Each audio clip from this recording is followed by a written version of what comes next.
Hi viewers, welcome to my channel. ఈరోజు ఈ సెషన్లో మనం ఒక పైథాన్ లాంగ్వేజ్లో ఉన్నటువంటి ప్రోగ్రామ్ గురించి తెలుసుకుందాం.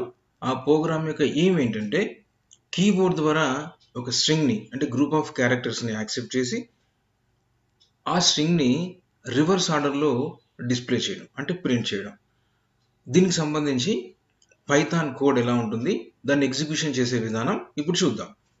ఈ స్టేట్మెంట్ నుంచి మొదలుకొని ఇంతవరకు పైథాన్ లాంగ్వేజ్లో కోడింగ్ అనమాట.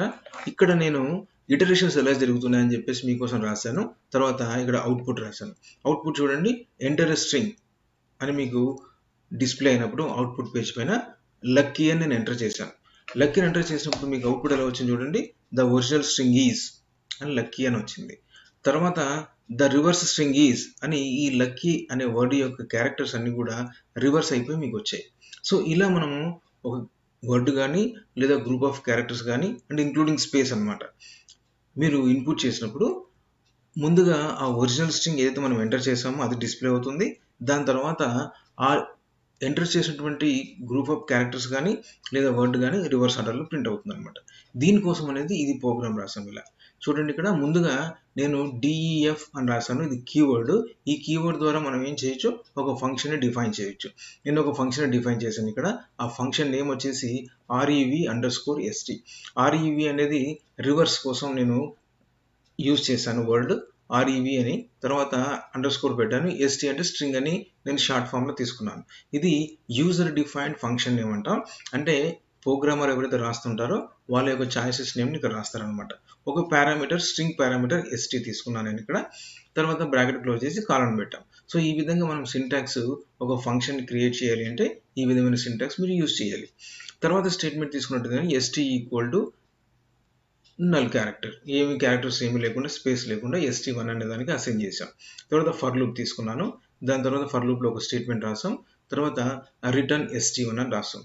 ఈ st1 అనే స్ట్రింగ్లో ఏదైతే ఉందో దాన్ని రిటర్న్ చేయమని రాస్తున్నాం. అంటే ఈ ఫంక్షన్ స్టేట్మెంట్స్ ఏవైతే ఎగ్జిక్యూట్ అయినాయో, ఎగ్జిక్యూట్ అయిన తర్వాత వచ్చే వాల్యూ ఏదైతే ఉంటుందో అది st1లో స్టోర్ అయి ఉంటుంది కాబట్టి ఆ వాల్యూస్ మనం రిటర్న్ చేస్తుంది. ఆ రిటర్న్ చేసింది మనం డిస్ప్లే చేస్తాం అనమాట. సో ఇక్కడ మీరు ఇది తీసుకున్నట్టే ఈ స్టేట్మెంట్ తీసుకోండి. st equal to input enter string అని రాసాం. ఈ ప్రోగ్రామ్ అంతా కూడా మీరు ఎగ్జిక్యూట్ చేశారనుకోండి పైథాన్ లాంగ్వేజ్లో, మొదటగా వచ్చే మీకు స్టేట్మెంట్ అవుట్పుట్ పేజ్ పైన ఏంటంటే ఎంటర్ స్ట్రింగ్ అని వస్తుంది. అప్పుడు మీరు ఏం చేస్తారంటే ఒక స్ట్రింగ్ని ఎంటర్ చేస్తారు. ఇక్కడ ఎంటర్ స్ట్రింగ్ వచ్చినప్పుడు లక్కీ అని ఎంటర్ చేస్తారు. సో ఇక్కడ లక్కీ అనేది st అనే వేరియబుల్కి స్టోర్ అయి ఉంటుంది. అంటే st అనే వేరియబుల్లో మనం ఇన్పుట్ చేసేప్పుడు లక్కీ అని చేసాం కాబట్టి అది stలో స్టోర్ అయి ఉంటుంది. తర్వాత స్టేట్మెంట్ తీసుకున్నట్టయితే ప్రింట్ స్టేట్మెంట్ తీసుకున్నాం. ఇది ప్రింట్ అనేది అవుట్పుట్ స్టేట్మెంట్. ఇక్కడ డబుల్ కోట్స్లో నేను కొన్ని క్యారెక్టర్స్ పెట్టాను. అది the original string is colon అని పెట్టాను. ఈ డబుల్ కోట్స్లో ఏదైతే మనం పెట్టామో అది అవుట్పుట్ పేజ్ పైన యాస్టీస్గా వస్తుంది అనమాట. మీరు ఇక్కడ చూసినట్టయితే the original string is colon అని ఆటోమేటిక్గా వచ్చేసింది ఇక్కడ. దాని తర్వాత st అని పెట్టాం. st అంటే మీకు st అనే వేరియబుల్ ఉన్నటువంటి కాంటెంట్ డిస్ప్లే అవుతుంది. సో stలో లక్కీ ఉంది కాబట్టి ఇక్కడ లక్కీ అని మీకు డిస్ప్లే అవుతుంది. తర్వాత స్టేట్మెంట్ తీసుకోండి. మళ్ళీ మనం అవుట్పుట్ స్టేట్మెంట్ ప్రింట్ రాసాం. ప్రింట్ అని రాసేసి డబుల్ కోట్స్లో the reverse string is colon అని రాసాం. డబుల్ కోట్స్లో రాసాం కాబట్టి ఈ క్యారెక్టర్స్ అన్ని కూడా డబుల్ కోట్స్లో ఏవైతే మనం రాసామో అది యాజ్ ఇట్ ఈస్గా మీకు అవుట్పుట్ పేజ్ పైన వస్తుంది అనమాట. ద రివర్స్ స్ట్రింగ్ ఈజ్ అని వస్తుంది. వచ్చిన తర్వాత ఇక్కడ చూడండి revst బ్రాకెట్లో st అని రాశాను. అంటే revst అనే ఫంక్షన్ నేను కాల్ చేస్తున్నాను st పారామీటర్ ద్వారా అర్థం. ఇక్కడ stలో ఏముంది, మనం ఈ స్టేట్మెంట్ ద్వారా లక్కీ అనే వర్డ్ని ఎంటర్ చేసాం. ఆ లక్కీ అనే వర్డ్ మీకు పాస్ అయిపోతుంది అనమాట. పాస్ అయిపోయి revst అనే ఫంక్షన్ ద్వారా పాస్ అయిపోయి ఆ ఫంక్షన్ని అది ఎగ్జిక్యూట్ చేస్తుంది. ఆ ఫంక్షన్ ఎగ్జిక్యూట్ చేసిన తర్వాత వచ్చిన వాల్యూస్ని ఇక్కడ డిస్ప్లే చేస్తుంది అనమాట. ఈ ప్లేస్లో డిస్ప్లే చేస్తుంది అనమాట. మనం ఇప్పుడు చూడండి revst అనే ఫంక్షన్ను కాల్ చేసినప్పుడు ఈ ఫంక్షన్ స్టేట్మెంట్ ఇక్కడికి వెళ్తాయి. ఎందుకంటే ఫంక్షన్ స్టేట్మెంట్ ఇక్కడ డిఫైన్ చేసాం మనం. ఈ stలో ఏముంది, మనకు లక్కీ అనే వర్డ్ ఉంది. ఇప్పుడు ఇక్కడ st1 ఈక్వల్ టు మనం ఏమి లేకుండా మనము నల్ క్యారెక్టర్ని అసైన్ చేసాం. తర్వాత ఇక్కడ ఫర్ లూప్ రాసాం. For i in st colon అని రాసాం. ఈ ఫర్ లూప్లో ఒక స్టేట్మెంట్ రాసాం. ఇక్కడ ఏమవుతుందంటే stలో ఉండే మొదటి క్యారెక్టర్కి iకి వస్తుంది. iకి అసైన్ అయినప్పుడు ఈ స్టేట్మెంట్ ఎగ్జిక్యూట్ అవుతుంది. తర్వాత ఒక స్టెప్ ఇంక్రిమెంట్ తీసుకొని ఎస్టీ అనే వేరియబుల్ ఉన్నటువంటి రెండవ క్యారెక్టర్ ఐకి అసైన్ అవుతుంది. తర్వాత ఫర్ లూప్ ఉన్న స్టేట్మెంట్ ఎగ్జిక్యూట్ అవుతుంది. తర్వాత మూడవ క్యారెక్టర్ ఐకి అసైన్ అవుతుంది. ఫర్ లూప్ ఉన్న స్టేట్మెంట్ ఎగ్జిక్యూట్ అవుతాయి. తర్వాత ఎస్టీ అనే వేరియబుల్ ఉన్నటువంటి నాలుగవ క్యారెక్టర్ ఐకి అసైన్ అవుతుంది. తర్వాత ఈ స్టేట్మెంట్ ఎగ్జిక్యూట్ అవుతుంది. తర్వాత ఎస్టీలో ఉండే ఐదవ క్యారెక్టర్ ఐకి అసైన్ అవుతుంది. తర్వాత ఈ స్టేట్మెంట్ ఎగ్జిక్యూట్ అవుతుంది. తర్వాత ఎస్టీలో ఇంకేం క్యారెక్టర్స్ ఉండవు కాబట్టి ఆ ఫర్ లూప్ నుంచి మనం బయటకు వచ్చేస్తాం అనమాట. అంటే మనకు ఎస్టీ స్ట్రింగ్లో మీకు 5 క్యారెక్టర్స్ ఉంటే 5 టైమ్స్ ఇటరేషన్ జరుగుతుంది. 6 క్యారెక్టర్స్ ఉంటే 6 టైమ్స్ ఇటరేషన్ జరుగుతుంది అనమాట. ఇందుకు ఇది రాసాం ఇక్కడ చూడండి. మీకు ఇక్కడ ముందుగా ఫర్ ఐ ఇన్ ఎస్టీ అనే స్టేట్మెంట్లో మొదటిసారి ఎగ్జిక్యూట్ అయింది అనుకోండి. ఈ ఎస్టీ వేరియబుల్ ఏముంది, లక్కీ అని ఉంది. లక్కీలో ఎల్ అనేది మొదటి క్యారెక్టర్. ఆ క్యారెక్టర్ అనేది ఐకి అసైన్ అవుతుంది. ఐకి అసైన్ అయినప్పుడు ఈ స్టేట్మెంట్ ఎగ్జిక్యూట్ అవుతుంది. అంటే I value L plus ST1 ఇక్కడ ప్లస్ అంటే కంకటినేషన్ ఆపరేటర్ అంటాం. మనము క్యారెక్టర్స్ని కంకటినేట్ చేస్తున్నాం అనమాట. సో ST1లో ఏముంది, ఇక్కడ నల్ ఉంది. అంటే ఐ వాల్యూ ఎల్ కాబట్టి ఆ ఎల్ అనేది ST1కి అసైన్ అవుతుంది. ఇక్కడ చూడండి, ఐ ఈక్వల్ ఎల్ అయినప్పుడు ST1 కూడా ఎల్ అవుతుంది.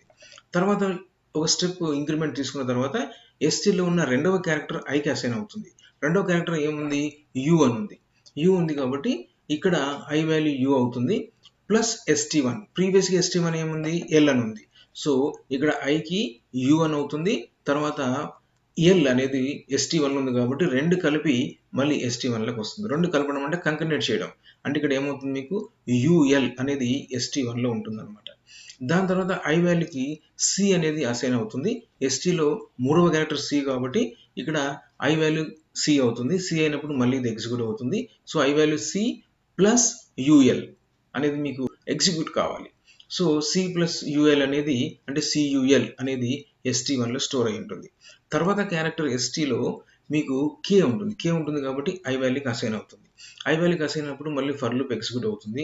I plus ST1 I value వచ్చేసి కే, ST1లో సియుఎల్ అని ఉంది కాబట్టి KCUL అనేది ఎగ్జిక్యూట్ అయిపోయి కంకర్నేట్ అయిపోయి ST1 అనేది స్టోర్ అయి ఉంటుంది. స్టోర్ అయిన తర్వాత మళ్ళీ ఒక వాల్యూ ఇంక్రిమెంట్ తీసుకుని స్టెప్ అనేది ఒక ఇంక్రిమెంట్ తీసుకుంటుంది ఆటోమేటిక్గా. తీసుకున్న తర్వాత ఐ వాల్యూకి చివరిగా ఉండే ఎస్టీలో స్ట్రింగ్లో ఉన్నటువంటి చివరి వాల్యూ అంటే లాస్ట్ క్యారెక్టర్ వై కాబట్టి ఆ వై అనేది ఐకి అసైన్ అవుతుంది. ఐ అసైన్ అయిన తర్వాత మీకు మళ్ళీ ఈ స్టేట్మెంట్ ఎగ్జిక్యూట్ అవుతుంది.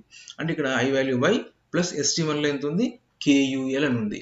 సో ఈ రెండు కలిపితే కంకర్నేట్ చేస్తే YKCUL అనేది ST1లో స్టోర్ అయిపోతుంది.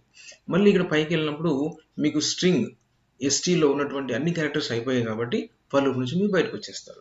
తర్వాత రిటర్న్ ST1 అనేది మీకు స్టేట్మెంట్ ఎగ్జిక్యూట్ అవుతుంది. అంటే ST1లో ఏముందో అది రిటర్న్ చేయమని అంటున్నాం. అంటే ఇక్కడ ST1లో ఏముంది చూడండి, ఇక్కడ YKCUL అని ఉంది. అంటే ఐ వాల్యూ ఎల్ అయినప్పుడు ST1 ఎల్ ఉంటుంది. ఐ వాల్యూ యూ అయినప్పుడు ST1 UL ఉంటుంది. ఐ వాల్యూ సి అయినప్పుడు ST1 CUL ఉంటుంది. ఐ వాల్యూ కే అయినప్పుడు ST1 CUL ఉంటుంది. ఐ వాల్యూ 1 అయినప్పుడు ST1లో YKCUL ఉంటుంది. అంటే YKCUL అనేది మీకు లక్కీ అనే వర్డ్కి రివర్స్ స్ట్రింగ్ అనమాట. సో దాంట్లో ST1 ఉంది కాబట్టి మనం రిటర్న్ ST1 అని ఇక్కడ అంటున్నాం. సో ST1 రిటర్న్ అయినప్పుడు ఈ స్టేట్మెంట్ ద్వారా మనకు రిటర్న్ ఏదైతే అయ్యిందో అంటే రివర్స్ అయినటువంటి క్యారెక్టర్స్ ఏవైతే ఉన్నాయో అవన్నీ ఇక్కడ డిస్ప్లే అవుతాయి అన్నమాట. సో ఇది పైథాన్ లాంగ్వేజ్ సంబంధించి కోడ్. తర్వాత ఎగ్జిక్యూట్ అయ్యే విధానం. మీరు ఇప్పుడు ఈ ప్రోగ్రామ్ని మనం పైథాన్ లాంగ్వేజ్ ప్రోగ్రామ్ని ఎగ్జిక్యూట్ చేస్తున్నాం. నేను ఇక్కడ ఆటమ్ అనే ఎడిటర్ని యూస్ చేస్తున్నాను. ఇది ఓపెన్ సోర్స్ సాఫ్ట్వేర్. మీరు ఇంటర్నెట్ ద్వారా డౌన్లోడ్ చేసుకొని మీ కంప్యూటర్ సిస్టంలో మీరు ఇన్స్టాల్ చేసుకొని ప్రోగ్రామ్ని మీరు ఎగ్జిక్యూట్ చేయొచ్చు, రాయవచ్చు. ఎడిటర్ అంటే ఏంటి, పైథాన్ ప్రోగ్రామ్ మనము సోర్స్ కోడ్ రాయవచ్చు, తర్వాత ఎడిట్ చేయవచ్చు. అలాగే నేను పైథాన్ 3.9 వర్షన్ యూస్ చేస్తున్నాను ఎగ్జిక్యూట్ చేయడానికి ప్రోగ్రామ్ని. ఇప్పుడు మనం ఈ ప్రోగ్రామ్ని ఎగ్జిక్యూట్ చేసి చూద్దాం. ఇక్కడ చూడండి, నేను మీకోసం ప్రోగ్రామ్ ఆల్రెడీ రాసి పెట్టాను. ఇక్కడ నేను ఈ డ్రైవ్లో PI ఫోల్డ్ అనే ఫోల్డర్లో ఈ ప్రోగ్రామ్ నేను రాశాను. ఈ ప్రోగ్రామ్ నేమ్ వచ్చేసి రివర్స్ స్ట్రింగ్ డాట్ py.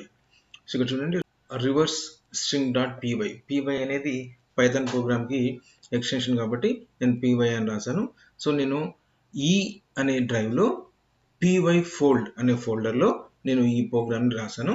ఈ ప్రోగ్రాము అంతా కూడా మీకు ఆల్రెడీ ఎక్స్ప్లెయిన్ చేశాను కాబట్టి ఇప్పుడు మనం ఎగ్జిక్యూట్ చేసి దీన్ని చూద్దాం. కమాండ్ ప్రాంప్ట్, ఇక్కడ నేను ఈ డ్రైవ్కి వెళ్ళాను. చేంజ్ డైరెక్టరీ చేసుకోవాలి, pyfold ఫోల్డ్.